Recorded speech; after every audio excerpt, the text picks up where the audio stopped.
Alright, what is up YouTube? Welcome back to another fighting game live action video. Yes, that is right, fighting game live action. So Street Fighter 6 is coming out, and I did review the Street Fighter Legends of Chun-Li movie, which was terrible, but there is another live action Street Fighter movie that exists, and that is the old school classic Street Fighter the movie, which came out in 1994. Now, I watched this movie and I've got to say, I do think it was better than Legends of Chun-Li for a few reasons. It's definitely an interesting experience. I wouldn't necessarily say it's a great movie, but it is definitely a work of its time.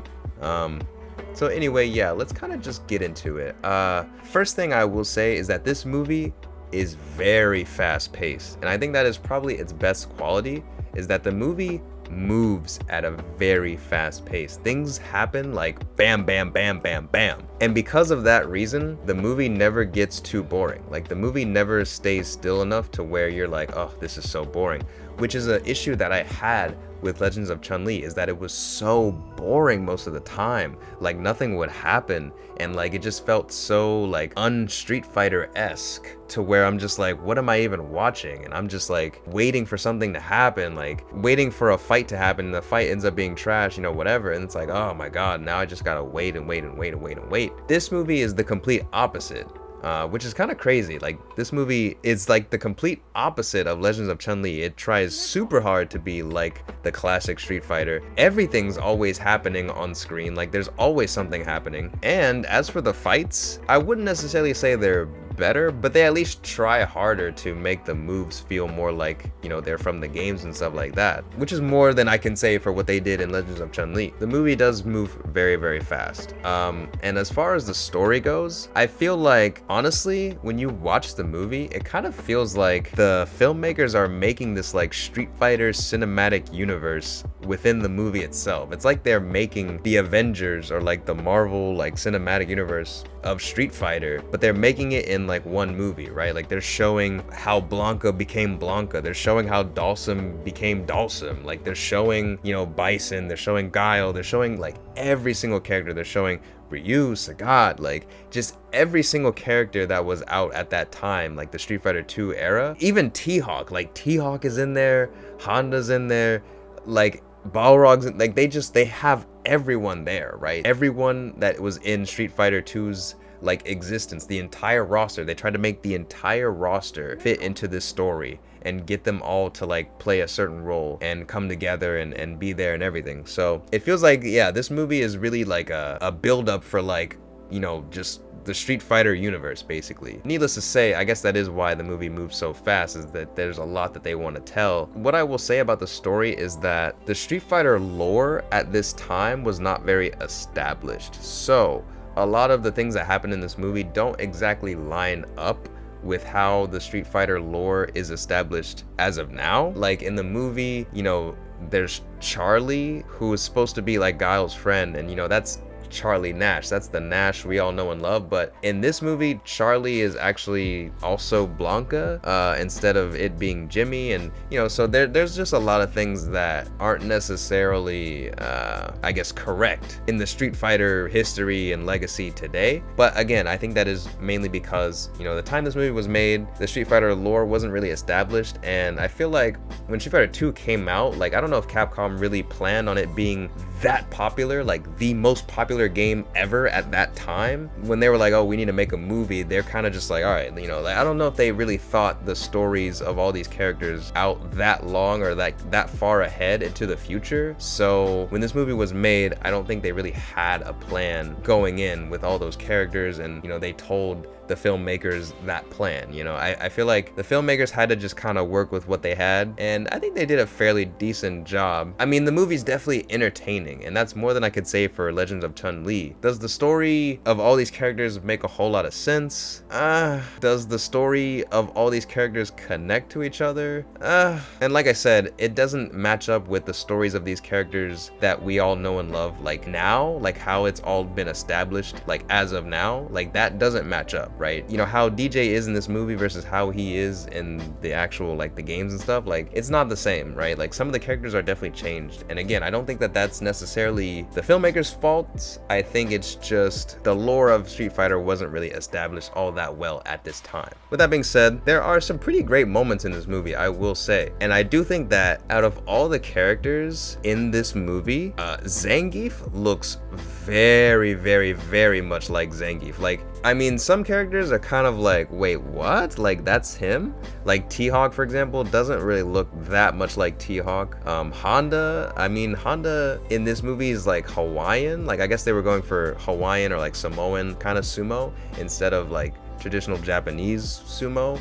So at first I wasn't really sure like who Honda was exactly, but you know. But yeah, Zangief looks really, really much like Zangief. It's crazy, and they got the accent and everything, but they kind of made Zangief kind of stupid in this movie, which I guess they didn't really need to do that, but you know, they made him pretty stupid. I mean, the movie itself is very campy, very cheesy, very campy tone, and there's nothing wrong with that. Like, honestly, I feel like this was probably what, you know, this era of films, and especially for people that, I mean, because everyone, like every single person, I mean, maybe not every single person, but a lot of people loved Street Fighter and Street Fighter 2 specifically at this time. So of course, you know, they had to make something that appealed to everyone, or at least most people. So I feel like going for a campy tone for this film was definitely like a smart move at the very least, right? Because, you know, they want kids to watch this and be like, oh my god, you know, because a lot of kids were playing Street Fighter, you know, like that was, you know. So if they went for like a full-on dark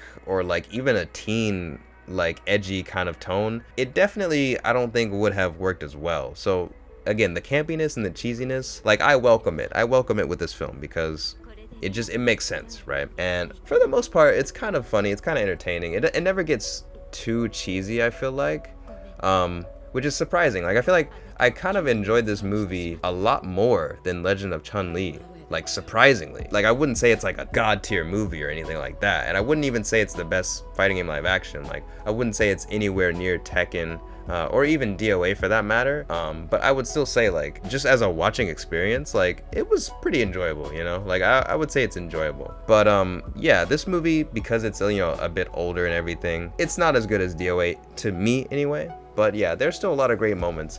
Bison, for example, oh man. I think I saw this meme where it said like, oh, now we have the video game actor Mount Rushmore with like Bison, and you know, because they just had the Mario trailer, so they had Jack Black as Bowser and everything, and there was someone else, but I forgot who was up there. But anyway, yeah, Bison in this movie was kind of crazy. I never realized the history, you know, the legacy of like the actor, and how he had like a chronic illness and stuff like that, and he wanted to give his kids like a final like last performance because they apparently really loved Street Fighter and everything like that. And I thought that was pretty cool, and I think, yeah, he did a good job playing the role. I wouldn't say that this character in the movie Bison is like the perfect portrayal of Bison, but again, like I said, the characters and the stories weren't too established at this time, so I guess they just went for like a villain that was a villain but was still kind of fun. You know, it was fun to watch, and it was pretty fun. I'm not gonna lie, Bison was kind of the highlight of this movie for sure. I really like the script, to be honest, that they gave for Bison. Like, of course,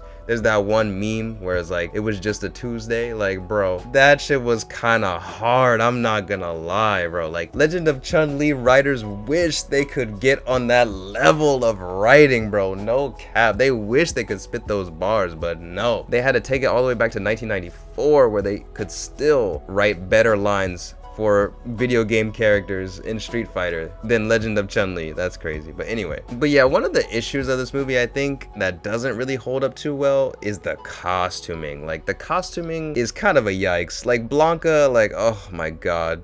Dalsum, I didn't even realize was Dalsum, and it was so weird. Like, it's like the scientist, and then he goes bald because of the Blanca experiment. Like, it's just so weird. I don't know. A lot of it is just, Guile looks pretty good. Zangief looks really good. Balrog looks, Balrog is kind of weird because he's just not muscular at all.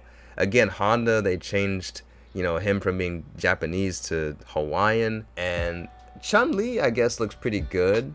Cammy looks pretty good. Ryu and Ken are kind of, I'm not really sure how I feel about Ryu and Ken, to be honest. I feel like they had an interesting, like, little side story, I guess, but arguably they weren't even really the main characters, which I have no problem with, but it was just kind of weird seeing that, you know? I guess they made Guile the main character, which is kind of funny because, you know, I guess it's an American live action, so of course they're like, yeah, Guile's gonna be the hero, of course.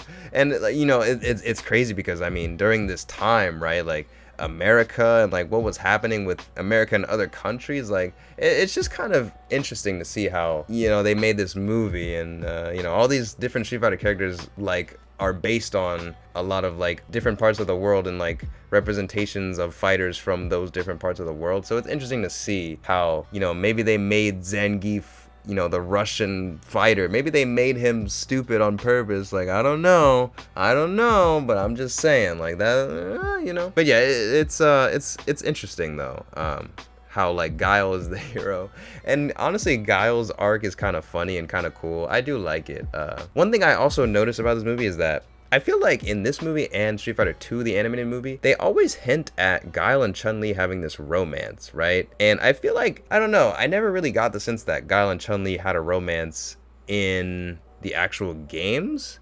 But I feel like in everything else, like whenever there's an anime movie or whenever there's a live action movie, there's always this romance with Guile and Chun-Li. So I'm like, I wonder why that is. Like, I don't know. Like, I guess I have to refresh my memory, maybe read the comics or something and see kind of where the lore is with them now, because I don't really remember Guile and Chun-Li being together. But again, maybe I have to do some research on it again. But like, I do know specifically, like in the Street Fighter 2 animated movie, that Guile and Chun-Li have like a thing, and in this movie they also have a thing. So I thought that that was pretty cool and cute because, you know, I love that movie, so to see it happen again in this movie was nice. Like, that was a nice touch. But it's just like, that just got me thinking, like, did they ever like do that? Did Capcom ever like do anything with that? Because I really can't remember. But anyway, it was kind of funny to see Guile, you know, try to do the flash kick like at the end, and then seeing Bison do the Psycho Crusher. Like, bro, that was actually, you know, honestly, like, again, it was more entertaining than anything that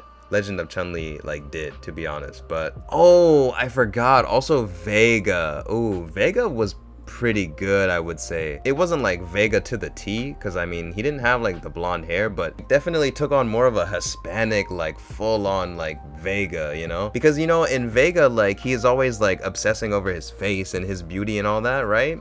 In the games. But you never really see why, right? But in this movie, you see why, because he comes out like in the arena and, you know, all the girls are like, oh my god, Vega! Like, they're all simping so hard for Vega, and it's like, oh, now you see why he cares all about his face and his body and his beauty, because he wants to keep it, you know, pretty for the ladies. Like, okay, like, and that was honestly kind of, you know, kind of interesting. Like, that was kind of a character fleshing out moment, like, that I feel like we probably wouldn't have gotten in the games, but we got in this movie. So, you know, that was like something that was like, oh, that's a cool little thing that they did there, that, you know, a movie of a fighting game should do, right? So that was a nice touch. I like that. Sagat was a little bit strange, to be honest. I'm not gonna lie.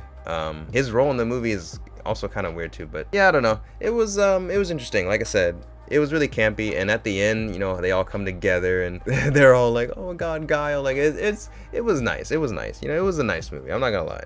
It was alright. I don't hate it. It's definitely not the worst fighting game live action movie ever made, because, oh my god, KOF. Oof. Jesus Christ. But yeah, even Legend of Chun-Li was way worse than this, so it wasn't like my favorite. Definitely not like, you know, an amazing movie, but for its time, it was really enjoyable, and, you know, it definitely is a work of its time. There's definitely still moments to enjoy as a Street Fighter fan, and yeah, I think honestly it's pretty cool. I feel like if I was a lot younger, like just a kid, and, you know, just getting into Street Fighter, I would love to see something like this. Like, this would blow my mind as a kid, you know? It would be like Power Rangers but Street Fighter to me, like, as a kid. So I would love to I don't know, if I had like kids one day, I would love to show them this, you know, as I beat their ass in Street Fighter if they ever start acting up, you know.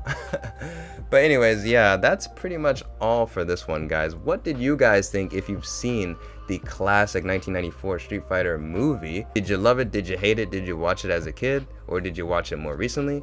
Let me know all those things in the comments below. Leave a like on the video, subscribe if you haven't already, that helps me out a ton. And as always, thank you guys so much for watching. I really appreciate it, and I'll see y'all in the next video. Bye.